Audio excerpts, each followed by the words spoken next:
सभी को राधे राधे। राधा वल्लभ श्री हरिवंश। आप लोगों का स्वागत है हमारे चैनल गुरु कृपा में, क्योंकि ज़िंदगी में जो कुछ भी होता है वो सब गुरु कृपा से ही होता है।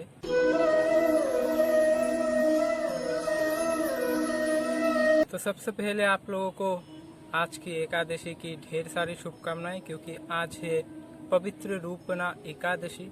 तो आज हम जिस टॉपिक पे बात करेंगे वो है कि एकादशी जो चीज़ है वो क्या है। आप लोगों ने तो बहुत सुना होगा एकादशी के बारे में, कई सारे वीडियोस में भी देखा भी होगा कि एकादशी कहाँ से प्रादुर्भाव हुआ, क्या है, मतलब एकादशी करने से क्या होता है वो सब। लेकिन एक्चुअल में जो ये एकादशी है वो क्या है?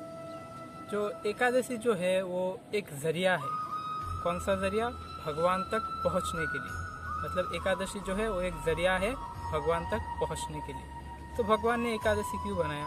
भगवान तो बहुत कुछ बनाते हैं, लेकिन जो कुछ भी भगवान बनाते हैं कुछ ना कुछ रीज़न ज़रूर होता है, क्योंकि भगवान है मंगल विधान, तो ज़रूर इसमें भी कुछ मंगल होगा। तो एकादशी जो एक्चुअल में वो है, क्योंकि अभी जो युग है वो कलयुग है, आप सभी को पता है। और कलयुग में ज़्यादा से ज़्यादा लोग 50-60 वर्ष से जी पाते हैं, क्योंकि एक्चुअल में आयु है 100 वर्ष तक कलयुग, लेकिन ज़्यादा से ज़्यादा 50, 60, 70 उसमें श्री राधे हो जाते हैं। तो भगवान ने सोचा कि कलयुग का जीव तो कोई साधन भजन नहीं कर पाएगा, क्योंकि पहले जो मुनि ऋषियों वाले थे वो 10,000, 20,000 वर्ष तक तपस्या करते थे, फिर जाके भगवान आते थे तो मुक्त हो पाता था। तो कलयुग का जीव कैसे उद्धार होगा? तो भगवान ने क्या किया? एकादशी का प्रादुर्भाव किया कि इस दिन जो सही से व्रत रह पाएगा वो पहले युग में जो 10,000 20,000 वर्ष के तपस्या के बाद जो फल मिलता है वो एक ही दिन में आपको मिल जाएगा, जिससे आप समस्त पाप से मुक्त हो जाओगे और उनके पास जाओगे। और सिर्फ पाप से नहीं, हमको पाप और पुण्य दोनों से मुक्त होगा, क्योंकि जब हमारा कर्म बंधन कटेगा तभी हम भगवान के पास, भगवान के धाम जा पाएंगे। क्योंकि लेकिन नहीं कटेगा तो वही पुनरपि जननम पुनरपि मरणम पुनरपि जननी जठरे शयनम 84 लाख का जो सर्कल है उसमें घूमता ही रहना होगा। तो हमारा मनुष्य शरीर मिला ही है उस सर्कल से बाहर निकलने के लिए, भगवान के पास जाने के लिए।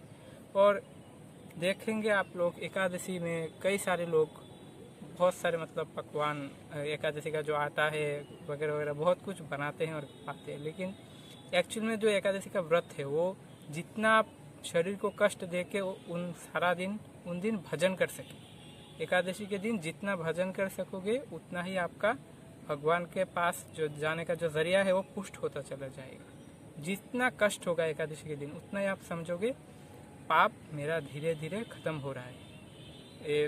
रोज तो हम खाते हैं ना, तो एकादशी दिन भी एकादशी का आटा वो खाएंगे तो एक ही बात हुआ ना। एकादशी बनाया है भगवान ने इसलिए क्योंकि आप उस समस्त पाप पुण्य से मुक्त हो सको। क्योंकि पाप बनेगा तो नरक जाएंगे, पुण्य बनेगा तो स्वर्ग जाएंगे। दोनों का कर्मफल जब कट जाएगा फिर यहीं पे आना होगा धरती पे। तो इन दोनों का जो कर्मफल है वो भगवान को समर्पित कर दो, तो क्या होगा उससे? आपका जो उसका फल है वो आपको नहीं लगेगा। तो कर्मफल नहीं लगेगा तो हमें उसका कोई भोगना की भी ज़रूरत नहीं है, क्योंकि भगवान ने कहा है जो भी तुम करो वो मुझे समर्पित कर दो, जिसके वजह से क्या होगा, तुम उस कर्मफल का भोग नहीं भोग पाओगे, जिससे तुम मेरे पास आ जाओगे। तो एकादशी बहुत ही मतलब महत्वपूर्ण है हमारे सनातन धर्म में, क्योंकि 10,000 20,000 वर्ष तपस्या का फल हमको एक ही दिन में व्रत रहने से मिल जाता है। तो एकादशी सबको ही करना चाहिए। भगवान ने इसलिए बनाया है क्योंकि कलयुग के जीव हम लोग हैं। साधन भजन तो हमसे कुछ बनने वाला नहीं है, क्या ध्यान तपस्या करेंगे? जबकि हम लोग कलयुग के जीव है, क्या ही साधन भजन करेंगे? 10-15 मिनट अगर आँख बूंद दे तो नींद आ जाता है, क्या ही करेंगे ना। तो इसलिए भगवान ने सोच समझ के ही एकादशी बनाया कि ये आप करो, इससे क्या होगा, आपका वो 10,000 20,000 वर्ष का फल आपको मिल जाएगा। तो आप समस्त पाप पुण्य से मुक्त हो जाएंगे, मेरे पास आ जाएंगे। तो हमारा मनुष्य शरीर मिला है भगवान की सेवा करने के लिए ही, भगवान का नाम गुण व्रत यही करने के लिए। तो एकादशी सबको ही करना चाहिए। एकादशी महत्व भी है, आप लोगों को सबको पता ही होगा कितना महत्व है एकादशी के। तो एकादशी आप लोग कीजिए और भगवान के पास, हमारा मकसद ही है मनुष्य शरीर का, हमारा उद्देश्य ही है कि हमारे असली जो घर है, हमारा असल में जो घर है वो भगवान का धाम है। हम लोग भूल चुके हैं, इसलिए नहीं जान पा रहे, यही अटके हुए हैं। तो ये सब करने से क्या होगा, हम धीरे धीरे इस संसार से मतलब अटैचमेंट जो है उससे हम निकल पाएंगे और भगवान के पास जा पाएंगे। तो यही तक था आज का वीडियो की, क्योंकि एकादशी करना ही आप सब कीजिए, एकादशी करना ही चाहिए। और आज का वीडियो अगर अच्छा लगा हो तो लाइक कीजिएगा, और मुझसे कुछ पूछना हो, कोई क्वेश्चन करना हो तो आप कमेंट भी कर सकते हैं। मैं प्रयास करूंगा गुरु कृपा से उत्तर देने के लिए। तो आज इतना ही, मिलेंगे किसी आप लोग को और एक नए वीडियो में। तब तक के लिए भगवान की सेवा करते रहिए, स्वस्थ रहिए, नाम जप करते रहिए। श्री हरिवंश।